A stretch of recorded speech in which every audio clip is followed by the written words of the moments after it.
Faut arrêter de regarder un chantier comme des déchets, mais comme une ressource.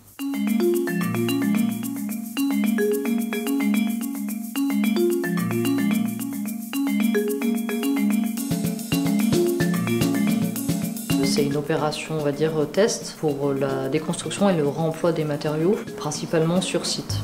Le site du cadran solaire, c'est l'ancien hôpital militaire, avec maintenant ce site qui va accueillir des logements, des locaux pour l'université et pour des étudiants.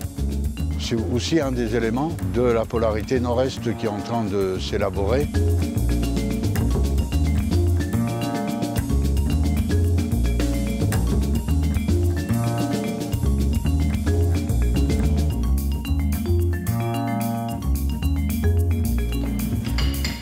Vous avez drôlement bien collé. Hein.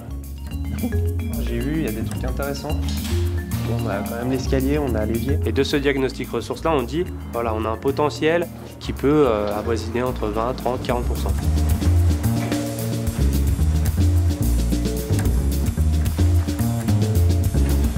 Il y a un certain nombre de choses qui peuvent être démontées proprement et qui trouvent immédiatement preneur.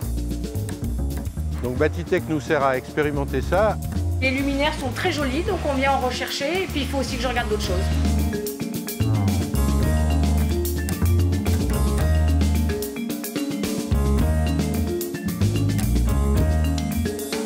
Et là, tu me pousses vers nous. Il se trouve que c'est une porte étanche qui est lourde, du coup elle va avoir un suivi bien de l'inertie. Un abri de bois pour le chauffage par exemple.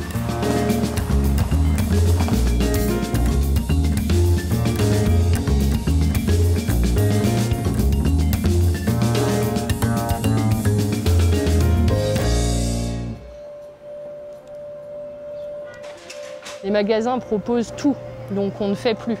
Et moi, si j'ai bien une ambition personnelle, c'est de montrer aux gens qu'ils peuvent faire des choses de leurs mains pour consommer différemment.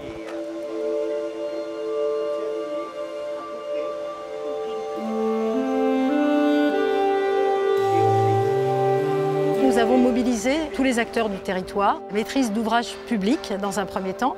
Ils peuvent impulser le changement par le haut. Le rôle de la métropole, c'est d'emmener les populations à une autre forme de consommation.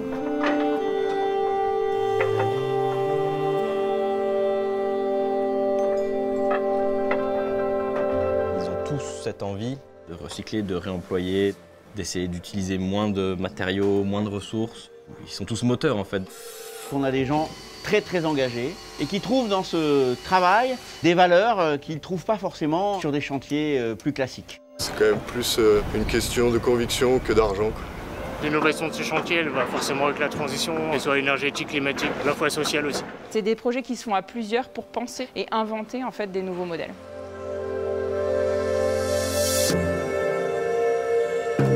Juste à l'œil là, on voit qu'on est sur quelque chose qui est en bon état.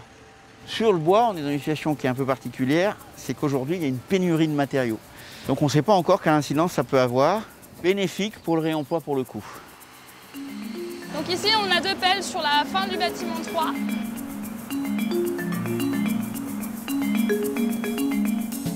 Là, vous pouvez voir le volume de 3 bâtiments seulement sur les 10. Ces blocs-là ont été préalablement broyés.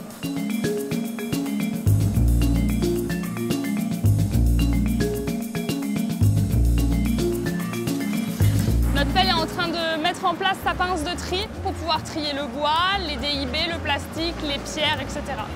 Pour nous, c'est vraiment l'enjeu de notre métier, en fait.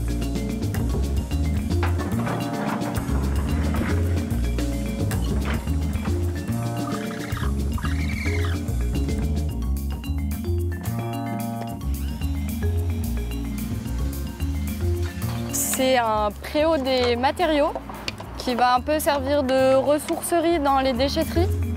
Les architectes doivent être formés à ça pour répondre aux commandes publiques.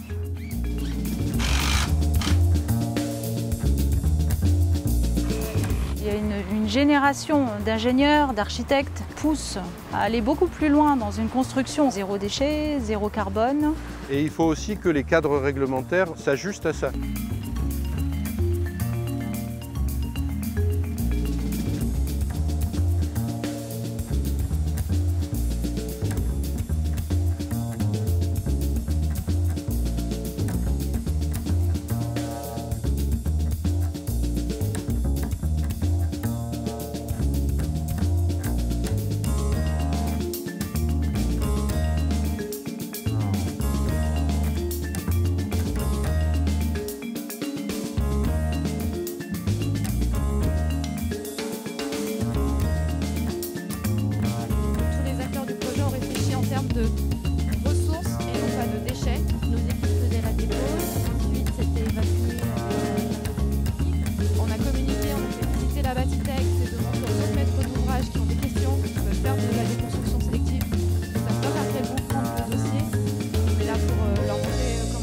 fonctionner sur ce site-là.